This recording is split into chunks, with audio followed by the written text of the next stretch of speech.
Today I am talking to the one and only Jessica Cao from the juggernaut that is Ray White Upper North Shore.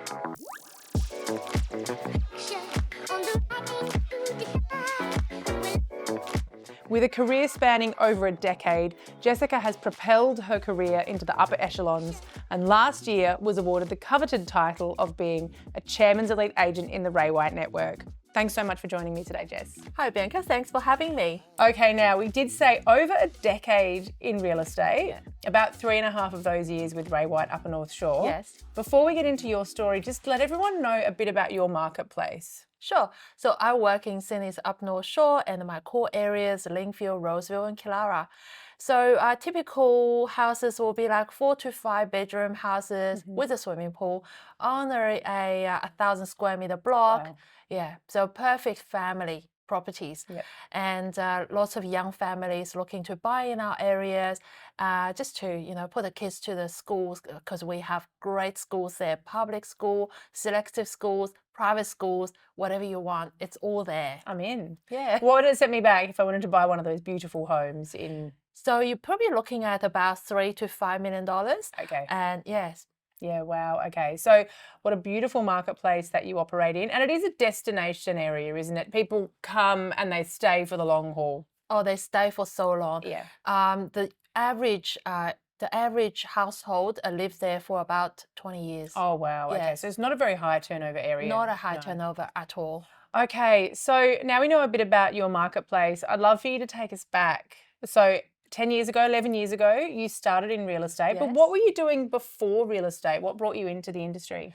So I was living in Shanghai Wow, until I was in my 30s, and I came here with my husband and 3 kids. Wow. I always worked in Shanghai, and when I moved to Australia, new to the country, no local work experience, no local education. Who would hire me? So I quickly figured out probably Coles and Woolworths or maybe IJ would give me a job. So then my husband said, why don't you look at real estate?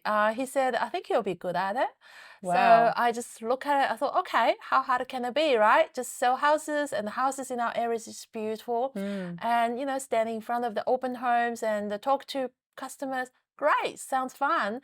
So I did a TAFE course, got my license, door knocked the local agencies, and got my first job that way. Wow, you make it sound so simple. What were you doing in Shanghai? What was your former career? I was working for a trading house, a Swedish trading house, and I was selling paper and pulp. Very different. Paper and pulp? Yes. For a Swedish trading house in Shanghai? That's right. Wow. Yeah. But I suppose it's still selling, right? It is selling. Yeah. It is B2B. A little bit different to real estate because it's C2C. So, yeah. And so I just also want to touch on the fact that you said you moved with your 3 children and your husband from Shanghai to Australia. Yes. What was that transition like? I can't imagine how much of a major operation that must have been. It was. So we came with a container, of course. Yes. Yeah. So put kids to school. It was scary to think about, to plan the whole thing. When we were in Shanghai, we knew it was coming because my eldest was going to start school, and that was always the plan to have the kids starting school here. Right. Yeah. Then we moved here. It's just everything's on me. In Shanghai, it was different. A lot of people wouldn't know in Shanghai you could get domestic help, and here it's all on yourself. Yes. You have to be the driver, you have to be the nanny, you have to be everything. Plus it's a new environment. You don't know the place. Yes. Did you have much of a peer group, like a friend group network when you came here? No one. No one. No one. Started no from one. scratch. So all my friends nowadays, I met them at school. Yep. All my clients turn into friends. Yeah, it's a great way to meet new friends getting into real estate. Yes, absolutely. And so instead of Coles and Woolies, you did the TAFE course, you got your license. And where did you get your first job in real estate? Richardson Ranch. Okay. Yeah, so it's a local agency. What were those early weeks, months like for you when you started out in real estate? So my first job role was receptionist. That was scary. Yeah. Because my English wasn't as great. Yeah, wow. And people would call the office, right, on the phone. And I wouldn't even pick up their name. I'll be like, hi, Richard, someone just called you. I can't remember their name. Baptism by fire. And what an amazing opportunity that they gave you with absolutely. English as a second language. You were Yes. there answering the phone on behalf of the whole business. I know. And because of my Chinese background, so I progressed quite quickly in the sales team. A lot of Chinese buyers looking to buy in the area. Yep. So I was taken to the open homes. I was following the lead agents to the open homes and doing, open homes with them. Yeah, helping okay. with So the you were Chinese there clients. helping as a translator. Yes. Yeah, you yeah. made yourself very valuable very quickly. Yeah. Yeah. And then obviously, not only did you get to help with the translation, but you obviously starting to demonstrate your ability in sales. Yeah, absolutely. So then I was doing follow-up calls because my language ability, and then I got my first listing that way, and just happened like that. Amazing. And so who were you going to the open homes with? Was it a variety of agents in the office, or were you buddying up with one lead agent? No, a variety of agents, but mainly the principal. Yeah, okay. Yeah. And so from that open home data, that's how you started to get your first business? Yes. Yeah, right. And so how long did you stay at Richardson and Wrench? About 8 years. 8 years. Yes. Wow. Okay, so the whole time there before you came to Ray White. Yes. And talk about your career at Richardson and Wrench, because I know you've made some big changes since coming to Ray White, and we'll talk about that in a minute. But what did you focus a lot on capturing listings from listings? Is that how you built your business? Were you knocking on doors? Were you building a database? How did you build your business initially? I was quite good at database. Yeah. I think I was probably the only one utilized the database in the office, and I would do follow-up calls and I would follow up the buyers, and that's how I built my relationship, because I figured the current buyers are future sellers, and if I want to work in that area in the long run, I better establish the relationship with them before anyone else. Yes. So I do have customers that way. I started talking to 10 years ago, and when they want to sell, they come to me, and because I have already had that long relationship with them. Yeah, so you took a long-term mindset right from the outset. Yeah. Just give us an example of, particularly in those early days when you were so keenly aware of needing to build your business from these people you were meeting. Yeah. What would the touch points look like? When would I hear from you? How often would I hear from you after visiting an open home? Yeah, so I have to admit I was not disciplined like I am now today. Okay. Yeah. Right. Yeah, so at that point would be, after open home, I would call them, of course, and I would call them maybe if they are very hot buyers every week. If not, then I'll call them maybe just before auction and see what they're doing, have they found anything? Yep.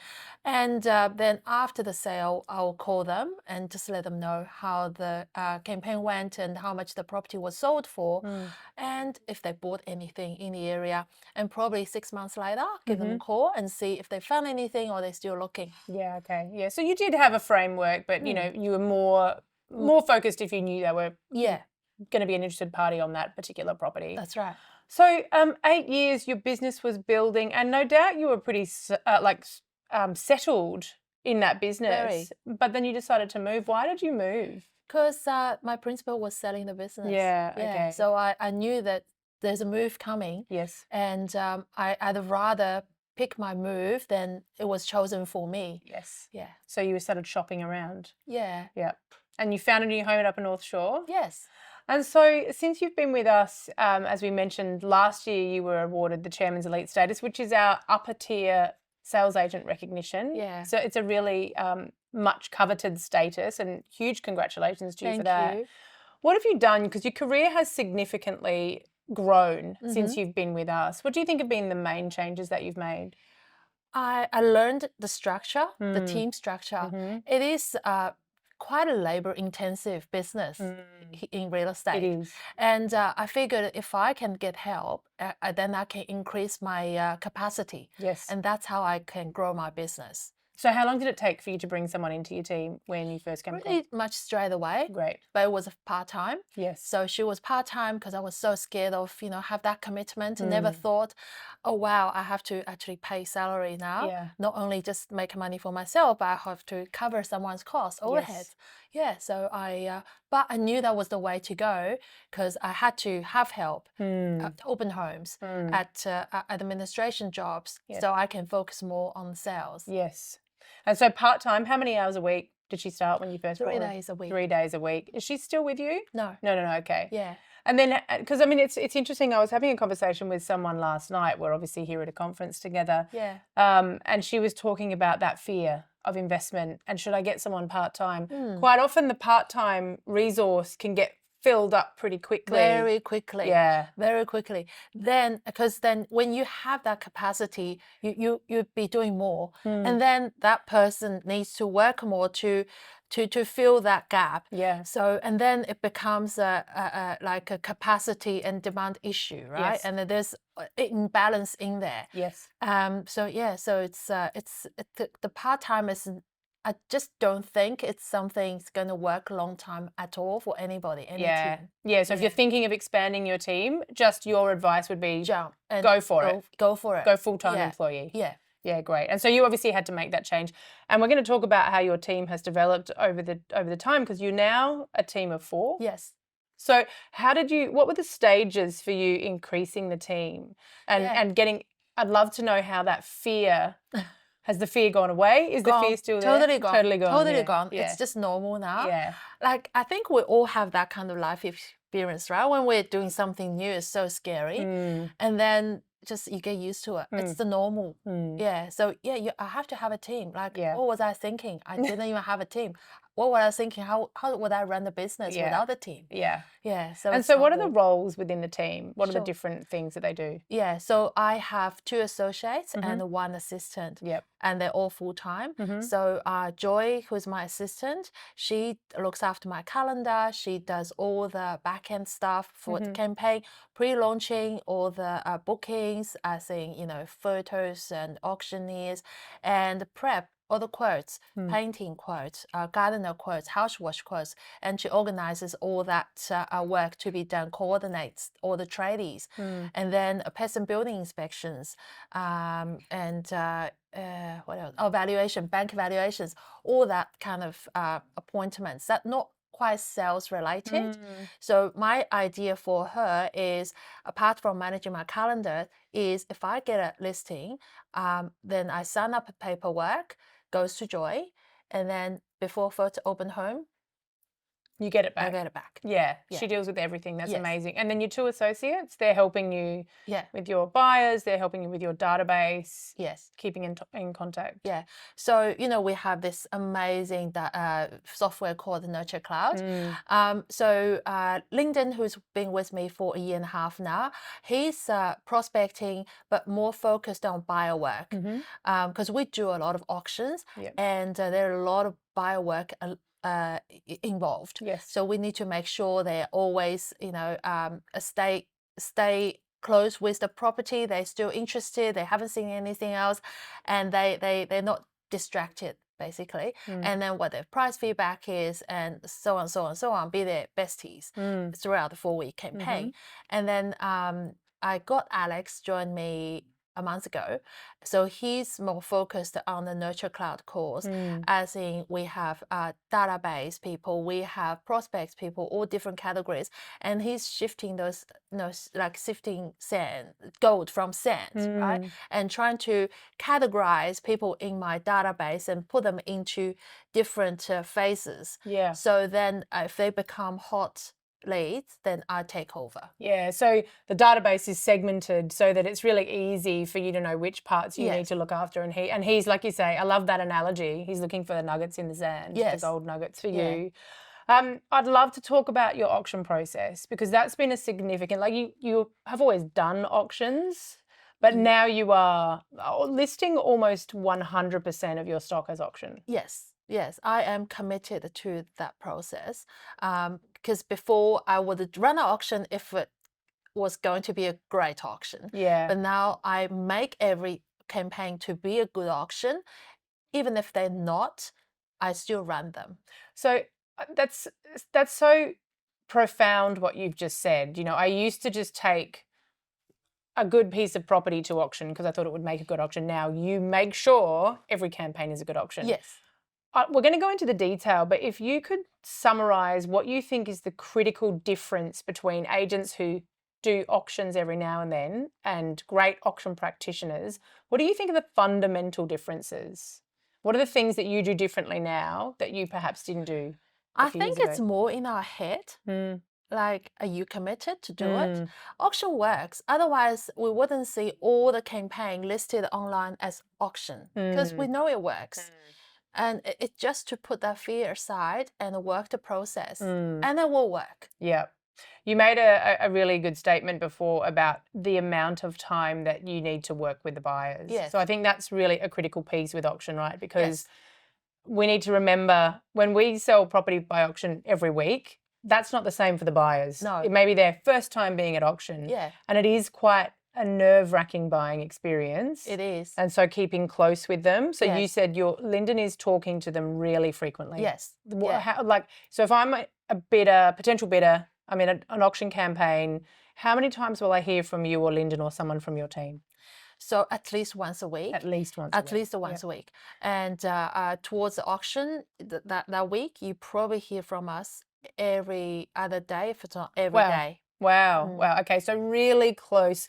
And that, what do you think that close contact does? Why do you think that helps have bidders turn up to auction? Gives them confidence. Yeah. It's all about, they want to know they have the opportunity of buying it at auction. No one will come if they know, well, okay, we're not going to be able to buy it. So why invest all this time, energy, and money to a auction process, right? And we need to let them know they actually stand a chance of buying it. And also we need to let them know this property is perfect for them. What do they want? This property provides what they want. And if they miss out, where's the next one? Yeah. Back in the shopping queue every Saturday. Every Saturday. Yeah, and it's interesting. I think you hit the nail on the head there where you said, I think buyers are deterred from auction because they often think that they're not going to be successful. No. It's going to go above my budget. There'll be lots of interest. I may Yes. as well not come. That's right. So you really work on giving them the confidence. Yes. You've got to come. You've got every chance to buy the home. Yeah. We want you there. We need you there. Yeah. And it happened with us before when the market was so hot. Some buyers just like, no matter what, I'm not coming. I'm not wasting my time. If you're not selling it to me before, I'm not coming. Guess what? Then whoever's there bought it, even like below the guide, because the vendor wants to sell. So that they see it. Then they realize, oh wow, okay, I really should be there. Because it's a good opportunity. It's a good opportunity. You got to be there to be able to buy it. Yeah. Now, Jess, you often, we report our auction statistics. We like collecting all of the information about our auctions. And you are often the person who sells the most highly priced property by auction in Sydney, usually. Like in many, many weeks. Yes. So why do you think that is? You said you don't know how, but I've got a theory. I'd love to know why you think that's the case. Because once I was so surprised, I sold the $3.5 million house, and that was still the top auction. I think a lot of agents just like not really committed to the auction process. Like, look, we sell so many properties well above $5 million.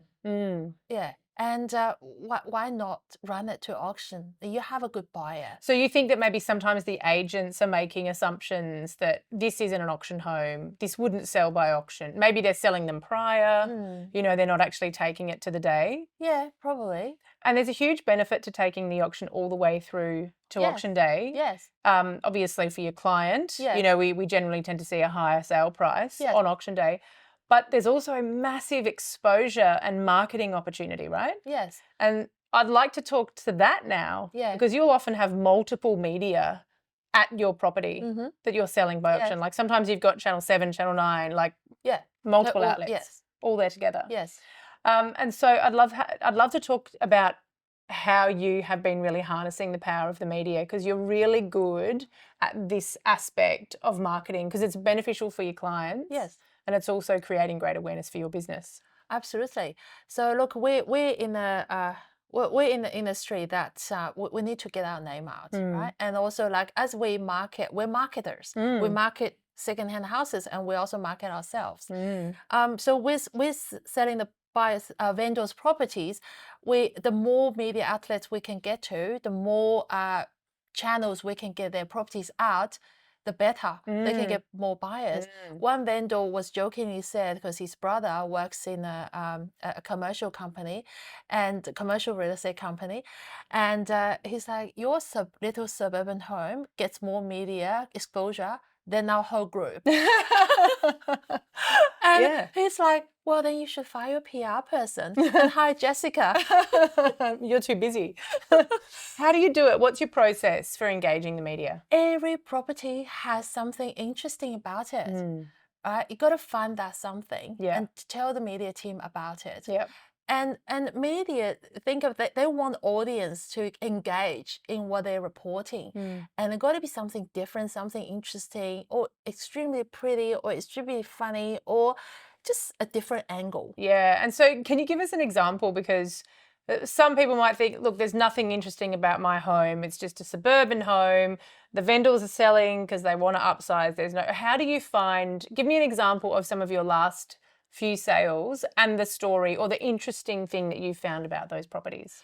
Well, so for example, so I have a house that's like on the smallest block of land in Chatswood. Okay. Like that's something, right? That's like average land size. So in our area is 1,000. Chatswood's probably 600-700 square meters, and that block is 250 square meters. Okay. And it was a driveway.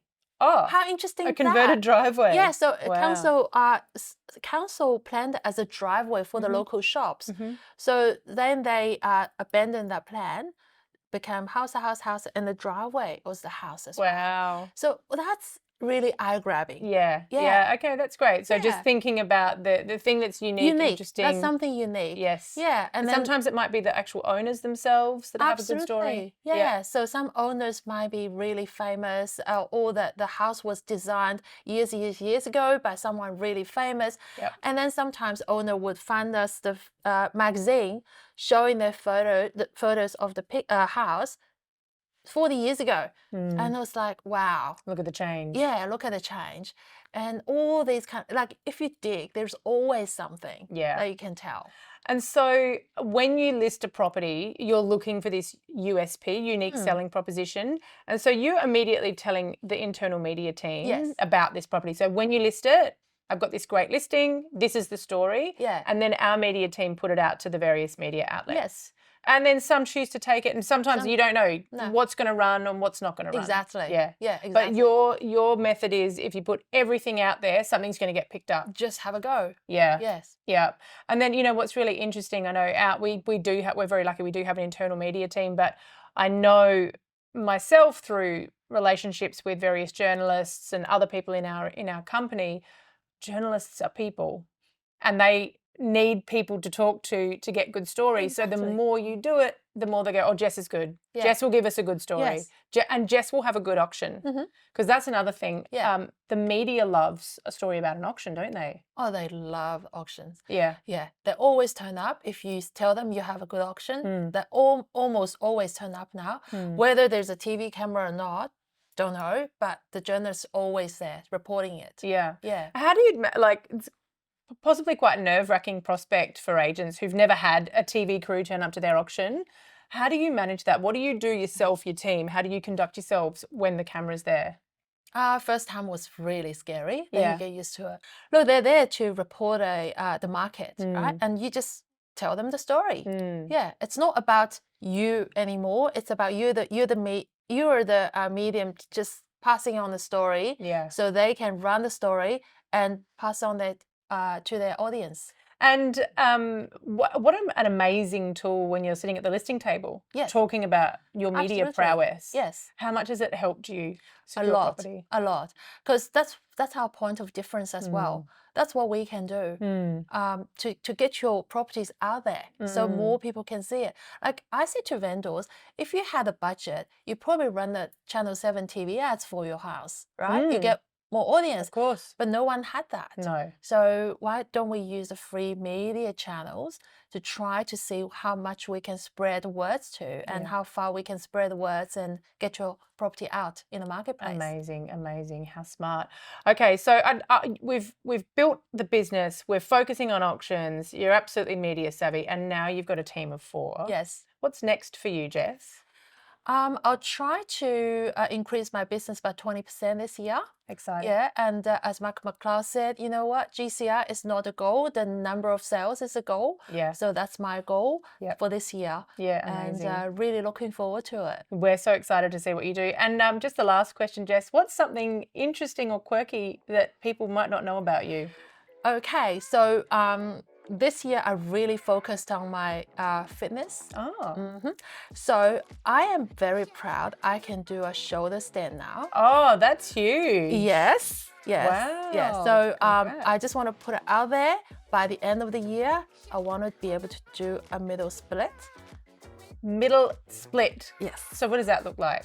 Like on the floor? Yes. Like legs to the side? Yes. Can you do a front split at the moment? It's still getting there as well. Wow, Jess, well, a little bit of flexibility and mobility Why not, is right? amazing. Let's try. Yeah. Yes. Now I put it out there. Now I have to You do have it. to deliver. Maybe next time we film you, we'll have you in some active wear and you can show us your middle split. That would be amazing. Yeah, with Ray White label sponsored. Thanks so much, Jess. Yeah. It's been delightful talking to you today. Thanks, Bianca. Thank Thanks for you. having me. It's a pleasure.